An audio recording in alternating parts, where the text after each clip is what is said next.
जय हिंद दोस्तों, मैं हूँ रितेश रंजन और आप लोग के लिए मैं आज 100 मार्क्स हिंदी बिहार बोर्ड का एक चैप्टर उसने कहा था का सारे ऑब्जेक्टिव प्रश्न लेकर आया हूँ। यह सारा ऑब्जेक्टिव प्रश्न महत्वपूर्ण है, तो इसे आप लोग ध्यान से देखिए। तो हम लोग प्रश्न की ओर बढ़ते हैं। पहला प्रश्न है, उसने कहा था कहानी किस शहर का चित्रण है। उसने कहा था कहानी में किस शहर का चित्रण है, तो इसका सही उत्तर हो जाएगा ऑप्शन ए, अमृतसर का चित्रण है। अगला प्रश्न है, लाहना सिंह के गांव का क्या नाम था।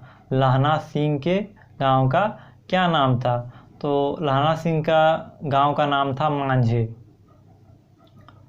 अगला प्रश्न है, लाहना सिंह किस पद पर था। लाहना सिंह किस पद पर था, तो लाहना सिंह था जमादार पद पे।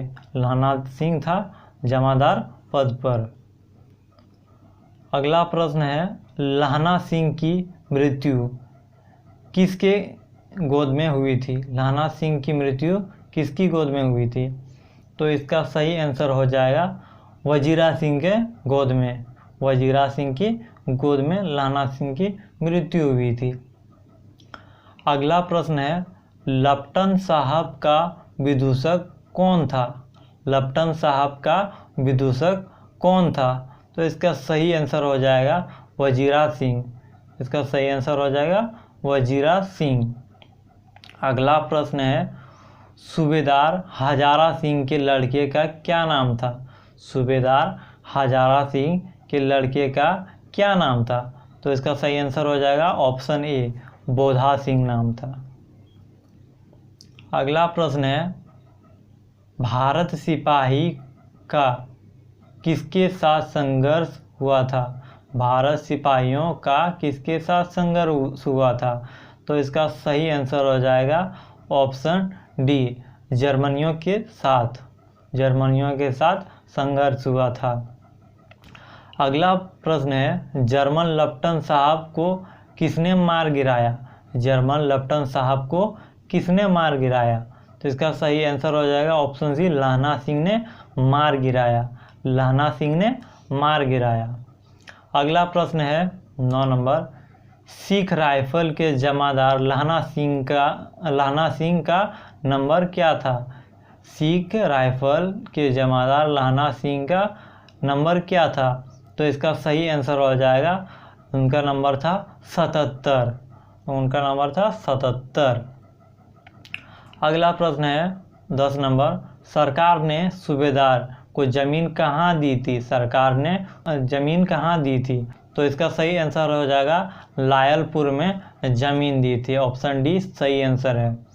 अगला प्रश्न है, गुलेरी जी का जन्म हुआ था। गुलेरी जी का जन्म हुआ था, तो उनका जन्म कहाँ हुआ था, ऑप्शन बी सही आंसर है, जयपुर राजस्थान में गुलेरी जी का जन्म हुआ था। अगला प्रश्न है, सुखमय जीवन किसकी रचना है।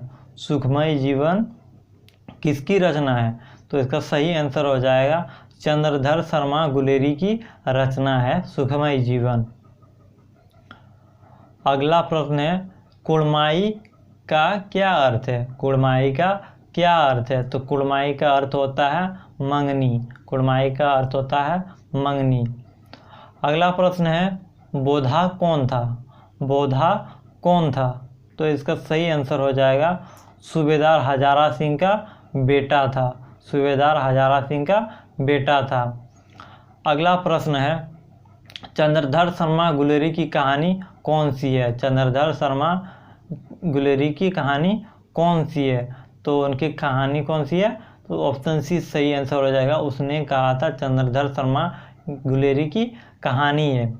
अगला प्रश्न है 16 नंबर, कौन सी कहानी चंद्रधर शर्मा गुलेरी की लिखी हुई नहीं है। कौन सी कहानी चंद्रधर शर्मा गुलेरी द्वारा लिखी गई नहीं है, तो इसका सही आंसर हो जाएगा कफन।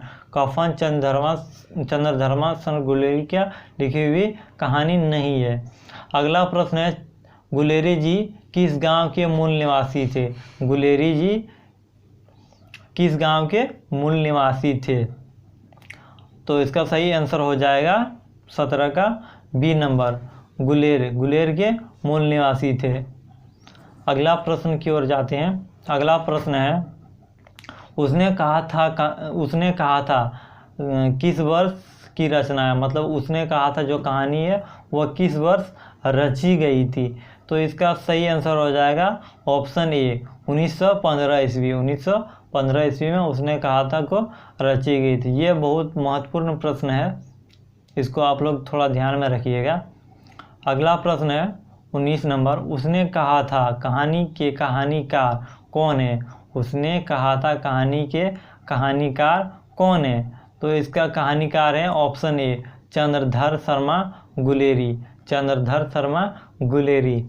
अगला प्रश्न है, उसने कहा था कैसी कहानी? उसने कहा था कैसी कहानी है? उसने कहा था कहानी है युद्ध के विरोध।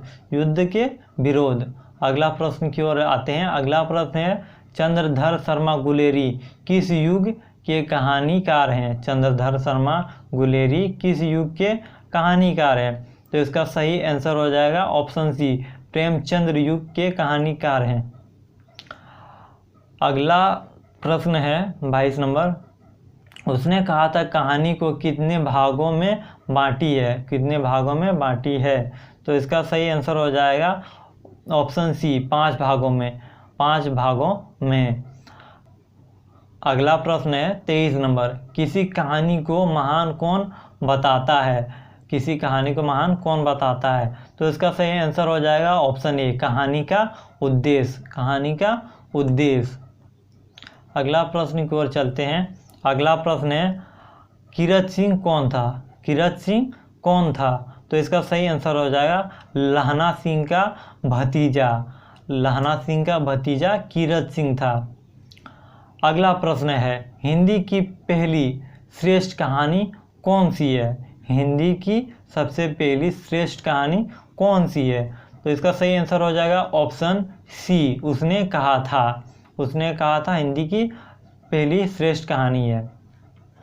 अगला प्रश्न है, लहना सिंह का कंबल किसे उड़ाता था? लहना सिंह अपनी कंबल किसे उड़ाता था? तो इसका सही आंसर हो जाएगा ऑप्शन डी, वो अपना कंबल बोधा सिंह को उड़ाता था। वो अपना कंबल किसको उड़ाता था? तो बोधा सिंह को उड़ाता था। अगला प्रश्न है 27 नंबर, लेफ्टिनेंट साहब सूबेदार को कितने आदमी खंदक में छोड़कर जाने को कहा? तो इसका सही आंसर हो जाएगा ऑप्शन ए, 10 आदमी छोड़कर जाने को कहा। अगला प्रश्न है 28 नंबर, खाई में कितने जर्मनों ने हमला किया था? तो इसका सही आंसर हो जाएगा 70 जर्मनों ने। अगला प्रश्न है 29 नंबर, लहना सिंह ने मृत्यु को गले क्यों लगाया? लहना सिंह ने मृत्यु को गले क्यों लगाया? इसका सही आंसर हो जाएगा सूबेदारनी की बात रखने के लिए लहना सिंह ने मृत्यु को गले लगाया। अगला प्रश्न है, लड़का और लड़की पहली बार कहाँ मिले थे? लड़का और लड़की पहली बार कहाँ मिले थे? तो इसका सही आंसर हो जाएगा ऑप्शन सी, दुकान। ऑप्शन सी, दुकान। अगला प्रश्न है 31 नंबर, बचपन में लहना सिंह लड़की को बार बार क्या प्रश्न करता था? लहना सिंह लड़की को बचपन में बार बार क्या प्रश्न करता था?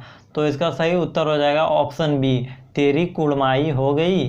तेरी कुड़माई हो गई, लहना सिंह बार बार प्रश्न करता था।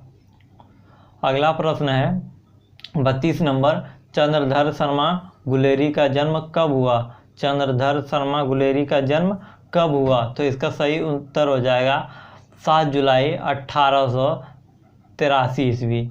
7 जुलाई 1883 ईस्वी। अगला प्रश्न है, चंद्रधर शर्मा गुलेरी का निधन कब हुआ? चंद्रधर शर्मा गुलेरी का निधन कब हुआ? तो इसका सही आंसर हो जाएगा ऑप्शन बी, 12 सितंबर 1922। 12 सितंबर 1922। अगला प्रश्न है, चंद्रधर शर्मा गुलेरी का मूल निवास स्थान कहाँ था? चंद्रधर शर्मा गुलेरी का मूल निवास स्थान कहाँ था? तो इसका सही आंसर हो जाएगा ऑप्शन डी, गुलेर, कंगड़ा, हिमाचल प्रदेश। गुलेरी जी का प्रमुख कहानी का नाम बताएं। गुलेरी जी का प्रमुख कहानी का नाम बताएं। तो इसका सही आंसर हो जाएगा उपयुक्त के तीनों। ये तीनों गुलेरी जी के प्रमुख कहानी है। अगला प्रश्न है, गुलेरी जी ने किन पत्रिकाओं का संपादन किया था? गुलेरी जी ने किन पत्रिका का संपादन किया था? तो ऑप्शन ए, समालोचक, काशी नगरी, प्रचारिणी पत्रिका। अगला प्रश्न है, उसने कहा था कहानी की क्या विशेषताएं हैं? उसने कहा था कहानी की क्या विशेषताएं हैं? तो इस कहानी की विशेषताएं हैं उपयुक्त के सभी। ये उपयुक्त के सभी ए बी सी जो है उसने कहा था कहानी की विशेषताएं हैं।